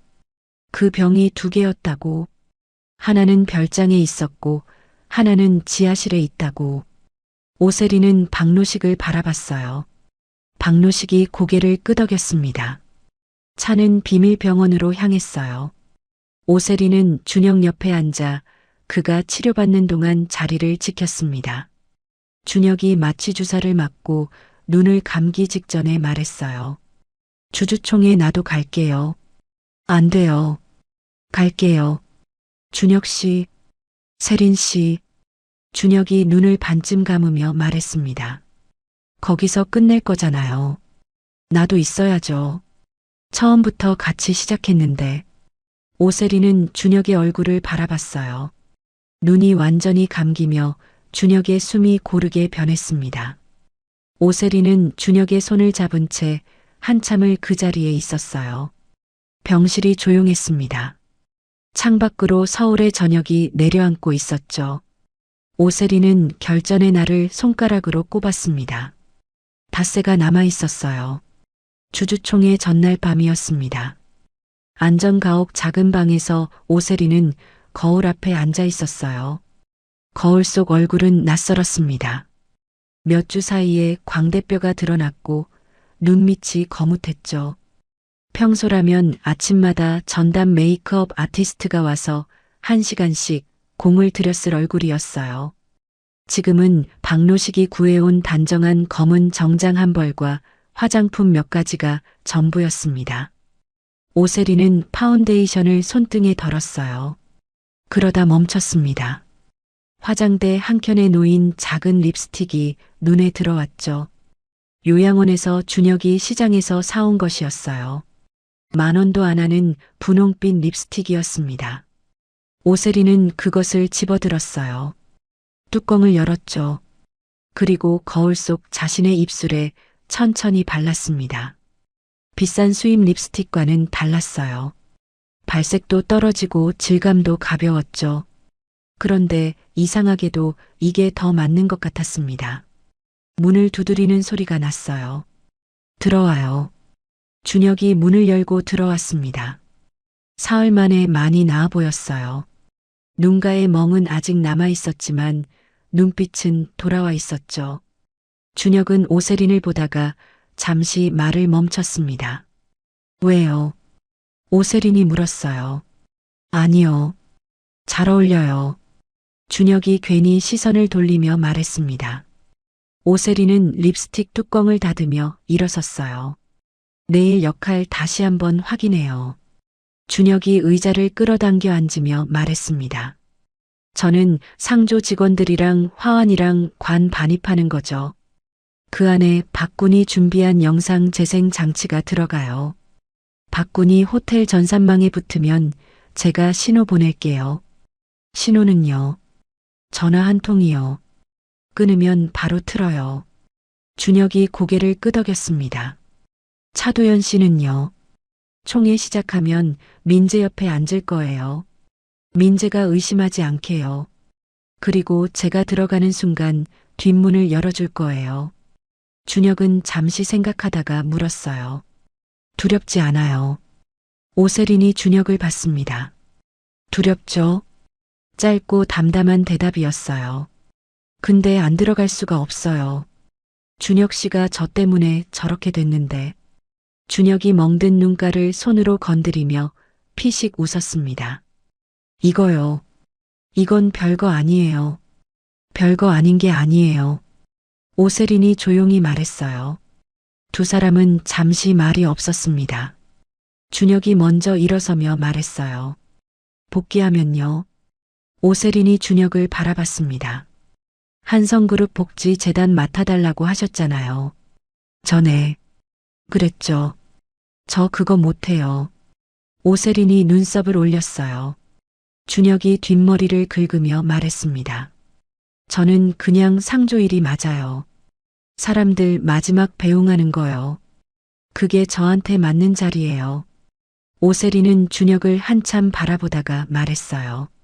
그럼 딴 걸 드릴게요. 됐어요. 왜요? 준혁이 문 쪽으로 걸어가며 말했습니다. 저 세린 씨한테 뭔가 받으려고 이 일한 거 아니에요. 그냥 사람이 살아야 하니까 한 거예요. 오세린은 그 말에 아무것도 대꾸하지 않았어요. 그냥 준혁의 뒷모습을 바라봤습니다. 준혁이 문을 잡고 나가려다 돌아봤어요. 내일 꼭 이겨요. 오세린이 고개를 끄덕였습니다. 같이 이겨요. 주주총회 당일 오전 10시였어요. 강남 한복판에 자리한 특급 호텔 그랜드 볼룸은 이른 아침부터 분주했습니다. 한성그룹 주주들과 이사진이 속속 도착했고 로비에는 취재진이 진을 치고 있었죠. 강민재는 회장석에 앉아 있었습니다. 완벽하게 손질된 머리카락, 흰 셔츠 위에 짙은 남색 수트. 30살의 젊은 얼굴이었지만 눈빛은 날카로웠어요. 민재는 보안팀 책임자에게 낮게 말했습니다. 전 출입구 봉쇄하고 수상한 사람 있으면 바로 보고해. 책임자가 고개를 숙이며 물러났어요. 민재는 물잔을 집어들며 창밖을 바라봤습니다. 이제 몇 시간 뒤면 모든 게 끝났어요. 회장 선임 안건이 통과되면 자신이 한성그룹의 공식 수장이 되는 거였습니다. 어머니가 살아있든 죽어있든 법적으로는 의미가 없어지는 거죠. 민재는 입꼬리를 올렸어요. 그때 호텔 로비 쪽에서 상조 차량 한 대가 들어왔습니다. 영화상조 로고가 붙은 흰색 밴이었어요. 보안 요원이 다가가 막아섰죠. 준혁이 차에서 내리며 서류를 내밀었습니다. 오늘 총회 마치고 이사장님 추모식 있어요. 화환이랑 용품 반입하러 왔는데요. 요원이 서류를 들여다봤어요. 호텔 행사팀 도장이 찍혀 있었습니다. 박군이 전날 밤 호텔 전산망에 접속해 넣어둔 가짜 행사 예약이었죠. 요원이 고개를 끄덕이며 비켜섰습니다. 준혁과 동료 상조 직원 3명이 화환과 웅구용 카트를 밀며 호텔 안으로 들어갔어요. 카트 안에는 화환과 함께 박군이 만든 영상 재생 장치가 숨겨져 있었습니다. 그리고 웅구용 관 안에는 오세린이 웅크리고 있었죠. 총회가 시작된 건 정각 10시였습니다. 이사진과 주요 주주 50여 명이 자리를 채웠어요. 민재는 마이크를 잡고 천천히 입을 열었습니다. 먼저 고 오세린 회장님의 명복을 빕니다. 회의장이 조용해졌어요. 어머님의 갑작스러운 별세로 그룹이 위기를 맞이했습니다. 이 자리에서 한성그룹의 새로운 도약을 위해 회장 선임 안건을 상정하겠습니다. 그 순간이었어요. 회의장 뒷문 쪽에서 카트를 밀던 준혁의 핸드폰이 진동했습니다. 전화 한 통 끊겼어요. 준혁이 박군에게 문자를 보냈습니다. 지금 회의장 정면 대형 스크린이 살아났어요. 처음엔 아무것도 아닌 것 같았습니다. 그런데 화면이 채워지기 시작했죠. 영상이었어요.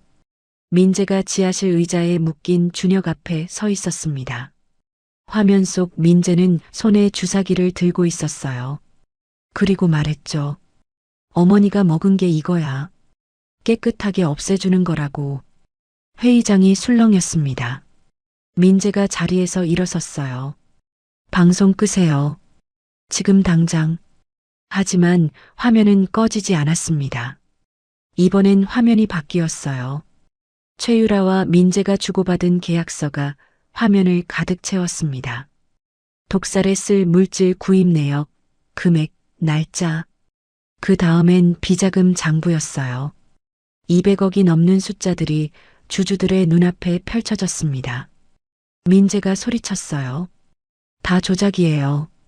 누군가 꾸민 거예요. 그때 회의장 뒷문이 열렸습니다. 차도연이 문을 잡고 있었어요. 그 뒤로 검은 상복을 입은 사람이 걸어 들어왔습니다. 한 걸음 한 걸음. 천천히 그러나 흔들림 없이. 오세린이었습니다. 회의장이 얼어붙었어요. 아무도 말을 하지 않았습니다. 오세린은 멈추지 않았어요. 단상을 향해 걷고 또 걸었죠. 누군가 의자에서 일어섰습니다. 그러자 하나둘 자리에서 일어나기 시작했어요. 민재는 뒷걸음질을 쳤습니다. 얼굴이 하얗게 질렸어요. 손에 들고 있던 물잔이 바닥에 떨어졌죠. 어머니. 오세린은 단상에 올랐습니다. 마이크를 잡았어요. 그리고 민재의 눈을 똑바로 바라봤습니다. 죽음에서 돌아온 소감이 어떠냐고 묻고 싶겠지. 오세린의 목소리가 마이크를 통해 회의장 전체에 울렸어요. 낮고 또렷했습니다. 내가 먼저 물을게요. 어미 잡아먹으려다 어땠어? 민재의 입술이 떨렸습니다. 이 여자가 진짜... 앉아요. 오세린이 잘났어요. 싸늘했습니다. 민재의 경호원들이 앞으로 나서려는 순간 회의장 옆문이 열렸어요. 박노식이 이끄는 수사관들이 들이닥쳤습니다. 경호원들이 제압당하는데 채 1분이 걸리지 않았어요. 오세리는 그 광경을 바라보며 마이크를 다시 잡았습니다. 주주 여러분, 이사 여러분. 회의장이 쥐 죽은 듯 조용해졌어요. 저 오세리는 살아있습니다. 그리고 지금 이 자리에서 한성그룹의 모든 비리와 불법 행위를 낱낱이 밝힐 것입니다. 오세리는 잠시 말을 멈췄습니다. 그리고 이 그룹을 반드시 바로 세울 것입니다. 박수가 터졌어요. 처음엔 1명이었습니다. 그 다음엔 2명, 3명. 이내 회의장 전체가 박수 소리로 가득 찼죠. 민재는 수사관들에게 양팔을 잡혀 끌려가면서 소리쳤습니다. 당신이 나를 이렇게 만들었어. 당신 때문이야. 오세리는 아들을 바라봤습니다. 끌려가는 아들의 얼굴을 한 박자 바라보다가 천천히 고개를 돌렸어요. 외면이었습니다. 눈물도 없었고 분노도 없었어요. 그냥 고개를 돌렸습니다. 최유라는 수사관에게 잡혀가면서 민재에게 소리를 질렀어요. 다 당신 때문이야. 나 혼자 뒤집어 쓰게 하려고. 민재는 최유라를 돌아보지도 않았습니다. 차도연은 회의장 뒤편에서 바닥을 바라보며 서 있었어요. 오세리는 단상에서 내려오다가 차도연 앞에서 멈췄습니다. 차도연이 고개를 들지 못했어요. 오세리는 잠시 바라보다가 그냥 지나쳤습니다. 기자들이 회의장 입구로 몰려들었어요. 카메라 플래시가 터지기 시작했습니다. 그때 오세린 앞을 가로막는 사람이 있었어요. 준혁이었습니다. 준혁은 양팔을 벌려 기자들을 막으며 오세린의 앞에 섰어요. 이쪽으로요. 준혁이 오세린을 전용 차량 쪽으로 안내했습니다. 차에 오르며 오세린이 말했어요. 고마워요. 준혁은 조수석 문을 닫으며 대답했습니다. 별 말씀을요. 차가 출발했어요. 오세리는 창밖을 바라봤습니다. 호텔 앞이 아수라장이었죠. 취재진, 구경꾼, 수사관들. 모든 것이 뒤엉켜 있었어요. 오세리는 그 광경에서 시선을 떼어 앞을 바라봤습니다. 준혁이 조용히 캔커피를 하나 내밀었어요. 따뜻한 캔이었습니다. 오세리는 그것을 받아 2손으로 감쌌어요. 캔의 온기가 손바닥으로 전해졌습니다. 차 안이 조용했어요. 바깥의 소란과는 전혀 다른 고요함이었죠. 그 고요함 속에서 오세리는 비로소 숨을 내쉬었습니다. 길고 깊은 숨이었어요. 몇 주 동안 참아온 숨이 한꺼번에 나오는 것 같았죠. 준혁은 아무 말도 하지 않았습니다. 그냥 창밖을 바라보며 앉아 있었어요. 오세리는 그런 준혁의 옆얼굴을 바라봤습니다. 멍든 눈과 터진 입술, 그리고 여전히 덤덤한 표정. 오세리는 캔커피를 손에 쥔 채 앞을 바라봤어요. 그날 저녁 한성그룹 본사 전광판에 속보가 떴습니다. 오세린 회장 생존 및 복귀 확인. 글자들이 빌딩 외벽을 타고 흘렀어요. 그 빌딩에서 세 블록 떨어진 골목에서 준혁은 낡은 트럭에 올라탔습니다. 시동을 걸었어요. 백미러에 한성그룹 빌딩이 보였습니다. 준혁은 백미러를 한번 바라보다가 시선을 앞으로 돌렸어요. 트럭이 골목을 빠져나가 어둠 속으로 사라졌습니다. 강남 한복판을 집어삼킬 듯 장엄하게 솟아오른 한성그룹 본사 사옥의 35층 회장실은 숨소리조차 들리지 않는 정적에 쌓여 있었습니다. 유리창 너머로 보이는 서울의 빌딩 숲은 거대한 보석함을 쏟아놓은 듯 화려했지만 책상 앞에 앉은 오세린의 눈에는 그저 차가운 묘비명처럼 보일 뿐이었죠. 사건이 해결된 지 한 달, 세상은 다시 오세린 회장의 생존과 복귀를 칭송하며 떠들썩했지만 그녀의 마음 한구석은 텅 빈 동굴처럼 허전함이 가시지 않았어요.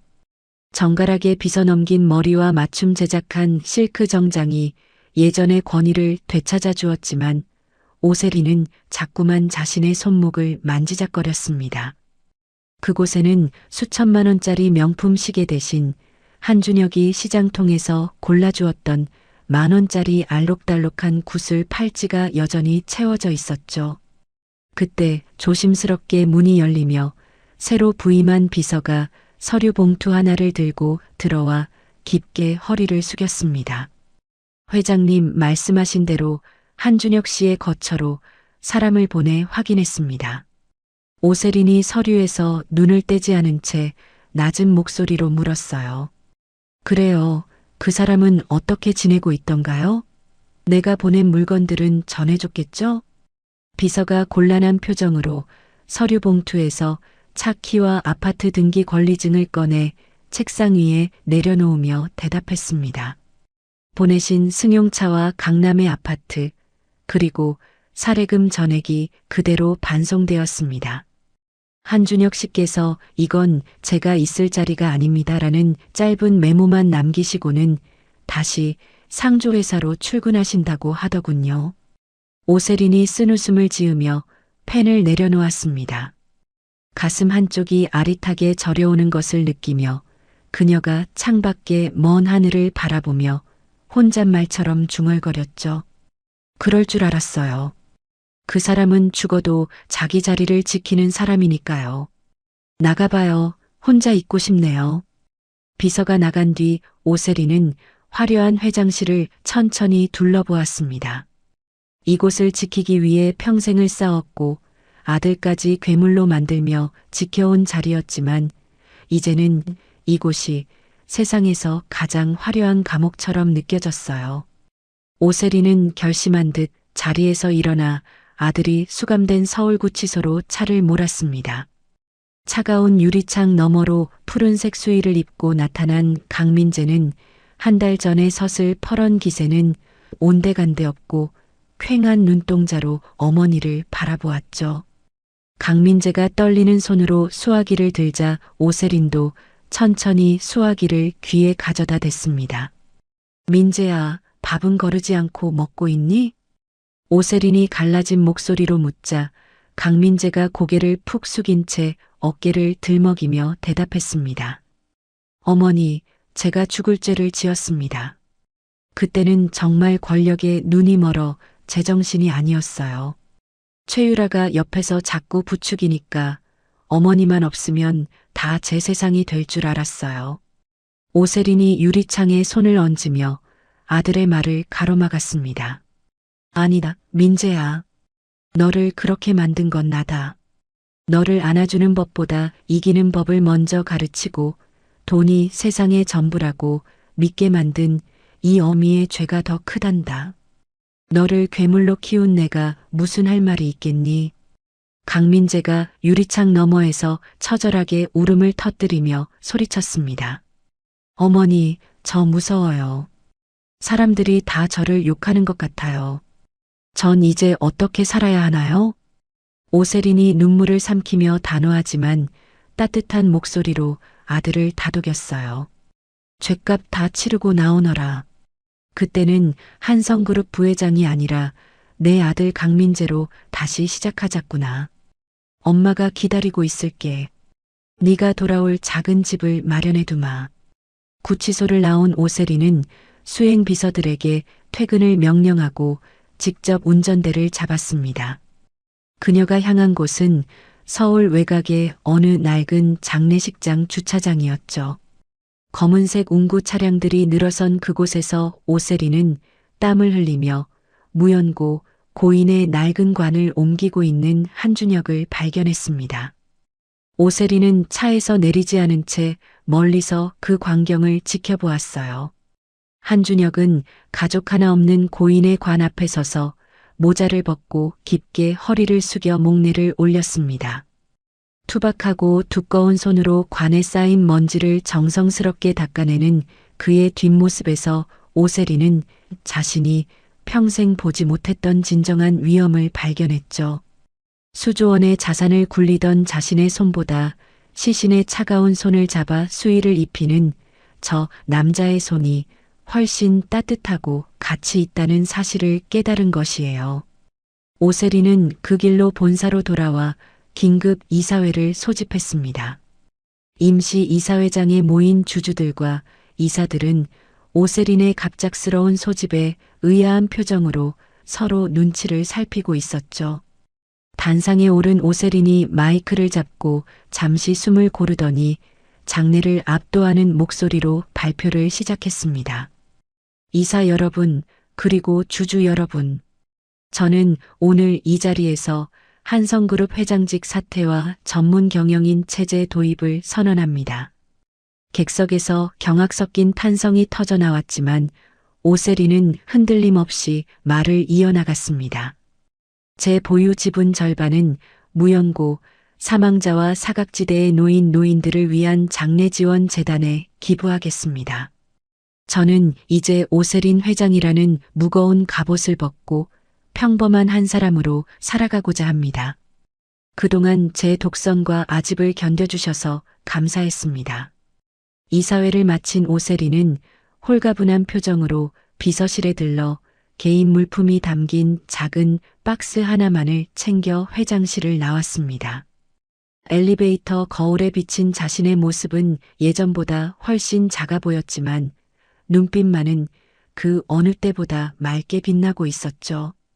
회사를 나선 오세리는 곧장 어두워진 달동네 언덕길을 오르기 시작했습니다. 숨이 가빠오고 낡은 구두가 돌부리에 채였지만 그녀의 걸음에는 망설임이 없었어요. 삐걱거리는 철제 계단을 올라 옥탑방 앞에 섰을 때 준혁은 평상 위에 앉아 달빛을 받으며 식은 컵라면을 먹고 있었습니다. 인기척에 고개를 든 준혁이 젓가락을 든 채 눈을 크게 뜨며 일어났어요.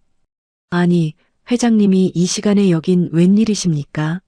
수행원도 없이 혼자서 이 험한 골목을 어떻게 오셨어요? 오세린이 평상 끝에 걸터 앉으며 구슬 팔찌를 찬 손으로 땀을 닦고 환하게 웃었습니다. 회장님 아니라니까요. 이제 나 백수 됐어요, 준혁 씨. 이사회에서 사표 던지고 오는 길인데 배가 너무 고파서 염치불구하고 왔네요. 나도 한 젓가락 주면 안 돼요? 준혁이 기가 막힌다는 듯 헛웃음을 터뜨리며 라면 냄비를 오세린 앞으로 밀어주었습니다. 참내 수천억 가진 분이 이 삼류 라면이 뭐가 좋다고 여기까지 오셨을까? 기사 보니까 난리가 났던데 정말 다 그만두신 겁니까? 그 아까운 자리를요? 오세린이 라면을 한 젓가락 크게 떠먹으며 고개를 끄덕였습니다. 지겨워요, 이제. 남들 속이고 내 것 지키느라 심장이 오그라드는 삶은 그만할래요. 준혁 씨, 나갈 데 없는데 여기서 며칠만 더 신세지면 안 될까요? 나 일바지랑 꽃무늬 티셔츠도 아직 안 버리고 챙겨왔는데. 준혁이 옥상 난간 너머로 보이는 도심의 화려한 불빛을 바라보며 나직하게 대답했습니다. 방 한 칸밖에 없는 거 아시면서 그런 소리를 하십니다. 근데 세린 씨, 오늘따라 얼굴이 참 좋아 보이시네요. 수에 입혀드릴 뻔했던 그때보다 훨씬 살아있는 사람 같아요. 오세린이 준혁의 거친 손등 위에 자신의 손을 살며시 얹으며 말했습니다. 준혁 씨 덕분이에요. 당신이 내 입을 막고 그 골방으로 피신시켰던 그날, 내 인생의 진짜 예식은 거기서 시작된 거였어요. 우리 이제 남의 장례식 말고 우리 인생을 좀 살아보면 안 될까요? 준혁이 잡힌 손을 빼지 않은 채 오세린을 지그시 바라보았습니다. 눈가의 어린 멍은 지워졌지만 그날의 긴박했던 공조가 남긴 깊은 유대감은 두 사람 사이에 강물처럼 흐르고 있었죠. 제가 사실 제주도에 부모님 물려주신 낡은 돌담집이 하나 있긴 합니다. 근데 정말 따라오시면 고생만 하실 텐데요. 저 알거지인 거 아시지 않습니까?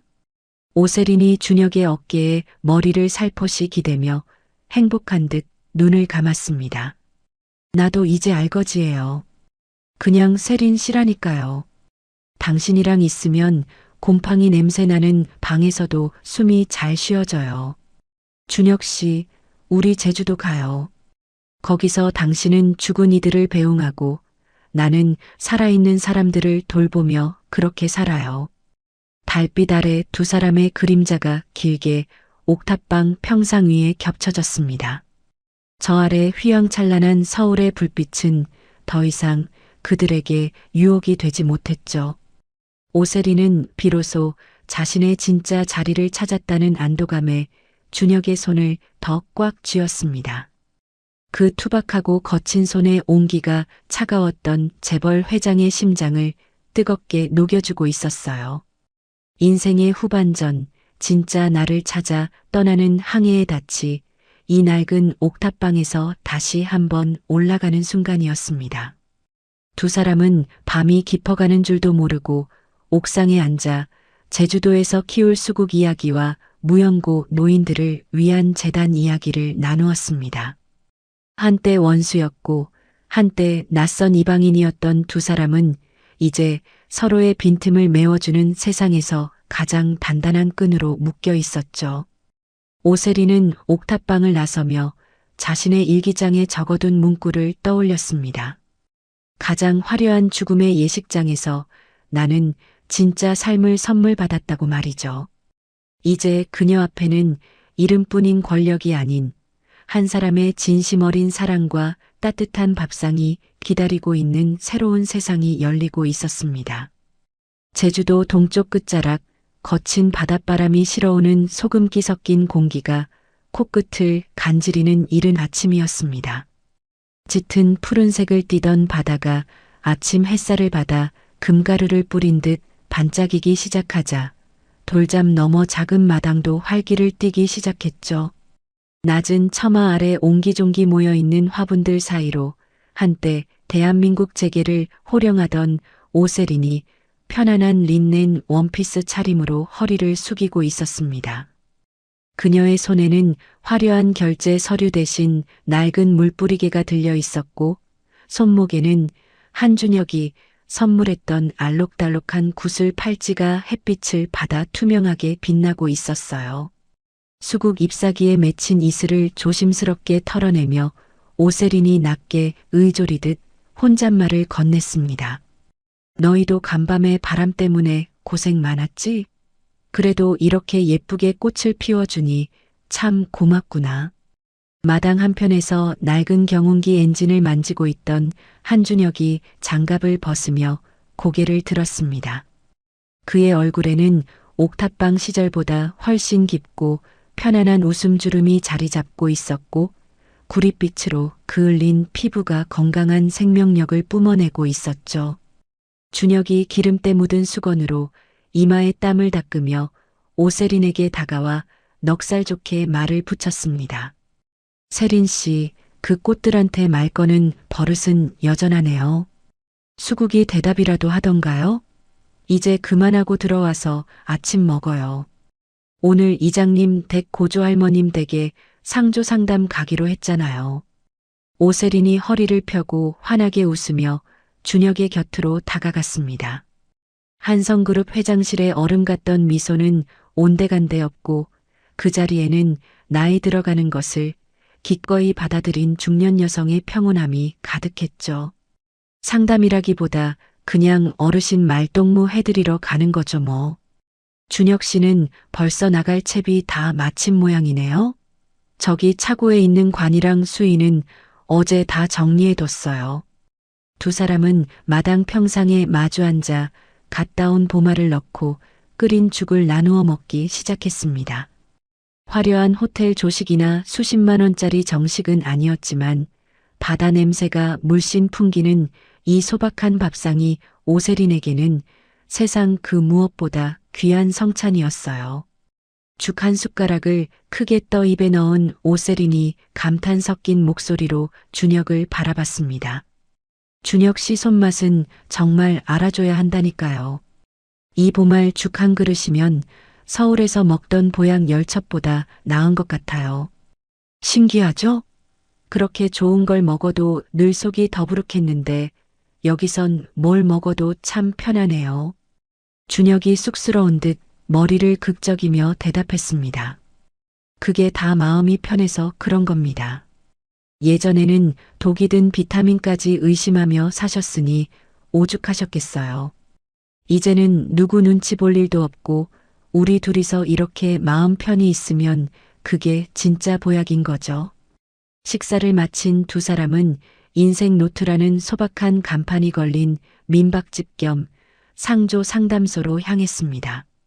마을 사람들에게 이들은 서울에서 온 고마운 이웃이자 인생의 마지막 길을 가장 따뜻하게 갈무리해주는 든든한 동반자로 통하고 있었죠. 마을 입구에 들어서자 갓 잡아올린 생선을 갈무리하던 해녀 할망들이 오세린을 발견하고 손을 흔들며 외쳤습니다. 아이고, 세린 씨. 오늘 아침에 잡은 고등어 좀 가져가서 구워 먹어. 준혁 씨랑 둘이서 몸보신 좀 해야지. 오세린이 할망들에게 다가가 두 손을 마주 잡으며 다정하게 대답했습니다. 할머니, 매번 이렇게 챙겨주셔서 어떡해요. 정말 잘 먹을게요. 이따가 오후에 마을회관 들러서 제가 가져온 떡 좀 나눠 먹어요. 재벌 회장 시절에는 수많은 인파에 둘러싸여 있어도 늘 혼자라고 느꼈던 오세린이었지만 이곳에서는 이름 모를 생선한 토막을 나누는 이웃들의 투박한 정속에서 진정한 소속감을 느끼고 있었습니다. 그녀의 눈가에는 예전에는 볼 수 없었던 따스한 빛이 머물고 있었고 목소리에는 상대방을 진심으로 위로하는 부드러움이 배어 있었죠. 한편 서울구치소에서 복역 중인 강민재에게도 변화의 바람이 불고 있었습니다. 오세린은 한 달에 한 번씩 아들에게 제주도의 풍경이 담긴 사진과 짧은 편지를 보냈어요.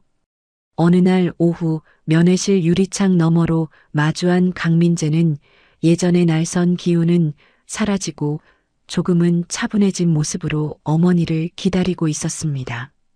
강민재가 조심스럽게 입을 열며 말했습니다. 어머니, 지난번에 보내주신 수국 사진 잘 봤어요. 제주도는 벌써 꽃이 만발했나 봐요. 제가 예전에 어머니 속 썩였던 일들이 자꾸 생각나서 밤잠을 설칠 때가 많아요. 오세린이 자애로운 눈빛으로 아들을 바라보며 다독였습니다. 민재야, 지나간 일은 자꾸 되새기지 마라. 너도 이제 내 안의 괴물을 내려놓을 때가 되지 않았니? 내가 세운 재단에서 무연고 사망자분들 장례를 돕고 있는데 그분들 사연을 듣다 보면 인생이 참 짧고 덧없다는 걸 새삼 느낀단다. 너도 나오면 엄마랑 같이 받아보며 살자구나. 강민재가 고개를 숙이며 눈시울을 붉혔습니다. 가석방 심사가 통과됐다는 소식 들었어요. 나가면 정말 어머니 말씀대로 조용히 살고 싶어요. 저도 누군가에게 도움이 되는 삶을 살 수 있을까요? 오세린이 확신에 찬 목소리로 대답했습니다. 그럼 당연하지. 준혁 씨도 너를 기다리고 있단다. 너를 미워하지 않는다고 전해달라더구나. 면회를 마치고 제주로 돌아오는 비행기 안에서 오세린은 창밖의 구름을 보며 깊은 생각에 잠겼습니다. 돈과 권력이라는 갑옷을 벗어던지니 비로소 사람의 마음이 보이기 시작했고 상처받은 자식의 영혼까지 보듬을 수 있는 여유가 생겼던 것이죠. 공항 대합실 입구에서 자신을 기다리고 있던 준혁을 발견하자 오세린의 얼굴에는 아이 같은 미소가 번졌습니다. 준혁 씨, 오래 기다렸죠? 민재가 아주 많이 변했더라고요. 조만간 우리 집에 올 수 있을 것 같아요. 준혁이 오세린의 짐을 받아들며 든든하게 대답했습니다. 잘 됐네요. 민재 씨 오면 제가 잡은 옥돔 한 마리 구워줘야겠어요. 이제 우리 가족들 다 같이 모여 살 날도 머지 않았군요. 두 사람은 노을이 지는 해안도로를 따라 트럭을 달렸습니다. 바람을 가르며 달리는 트럭 안에서 오세린은 준혁의 옆얼굴을 지그시 바라봤죠. 투박한 손으로 핸들을 잡고 흥얼거리는 그의 모습이 세상 그 어떤 권력자보다 당당하고 멋져 보였습니다. 집에 도착한 준혁은 마당 평상에 세린을 앉히고는 잠시 안으로 들어갔다가 작은 상자 하나를 들고 나왔습니다. 조금은 수줍은 표정으로 상자를 내미는 준혁의 손끝이 미세하게 떨리고 있었어요. 이게 뭔가요, 준혁 씨? 오세린이 의아한 표정으로 상자를 열자 그 안에는 은은한 진주빛 광택이 감도는 조개 껍데기로 정성껏 깎아 만든 반지가 들어 있었습니다. 제주도 바다에서 제일 예쁜 조개를 골라서 며칠 동안 갈았어요. 수천만 원짜리 보석은 아니지만 제 마음이라고 생각하고 받아주셨으면 합니다. 우리 인생 후반전 끝까지 같이 가주시겠습니까? 오세리는 반지를 손가락에 끼워보며 눈물을 글썽였습니다. 화려한 예식장에서의 청혼보다 비릿한 바다 냄새가 섞인 이 소박한 고백이 그녀의 심장을 더 세차게 뛰게 했죠. 당연하죠, 준혁 씨. 제 장례식까지 책임져 주기로 했잖아요. 이제 도망가고 싶어도 못 가요. 두 사람은 서로를 꼭 껴안으며 저물어가는 노을을 함께 감상했습니다. 수만 평의 대지보다 발 아래 딛고 선 이 좁은 마당이 더 넓게 느껴졌고 수조원의 자산보다 곁에 있는 사람의 체온이 더 든든하게 다가왔죠. 오세리는 그날 밤 자신의 일기장에 마지막 문장을 적어 내려갔습니다. 가장 화려한 죽음의 예식장에서 나는 진짜 삶을 발견했다. 나의 인생 후반전은 이제부터가 시작이다.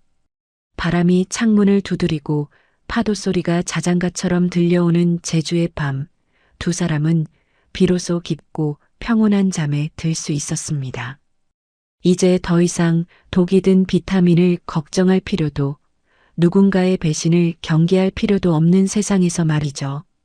다음 날 아침 다시 떠오르는 태양을 맞이하며 두 사람은 손을 맞잡고 바닷가를 산책했습니다. 모래사장 위에 남겨진 두 사람의 발자국은 파도에 씻겨 내려가겠지만 그들이 나눈 진실한 사랑과 용서의 기억은 이 바다처럼 영원히 마르지 않을 것입니다. 인생의 후반전에서 마주한 이 기적 같은 인연은 서로에게 살아있음의 의미를 매 순간 일깨워주고 있었죠.